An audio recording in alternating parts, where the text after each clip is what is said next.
Au cœur de la nuit silencieuse, Younous, paix sur lui, le prophète de bonne guidance, se trouvait dans l'obscurité profonde du ventre d'un immense poisson. Son cœur, empli de regrets et d'humilité, battait au rythme des vagues qui l'entouraient, chaque instant lui rappelant sa condition et sa dépendance envers Allah. Face à l'obscurité, Younous ne perd pas espoir et se tourne sincèrement vers son Seigneur.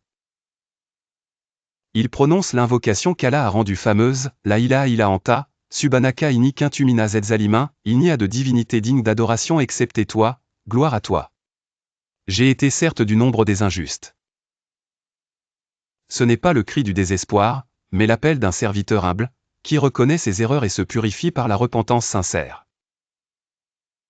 Alors qu'il psalmodie ces mots de vérité au fond de l'obscurité, les anges eux-mêmes rapportent sa voix devant le trône d'Allah. Ils disent, ô Seigneur, une voix connue, d'un pays inconnu. Allah Tout-Puissant, plein de miséricorde, répond, comment ne pas répondre à l'appel de mon serviteur alors qu'il m'a invoqué dans la prospérité et dans l'épreuve. Dans ce moment de profonde spiritualité, Younous ressent la lumière du pardon envahir son cœur. Le poisson, sous la guidance divine, ramène Younous à la plage. Affaibli mais purifié, il s'allonge sur le sable chaud, prononçant avec gratitude le rappel d'Allah et reprenant confiance en sa miséricorde. L'épreuve de Younous devient un exemple éternel pour toute âme sincère, la puissance de l'invocation et le secret du repentir engendrent la délivrance même dans les ténèbres les plus impénétrables.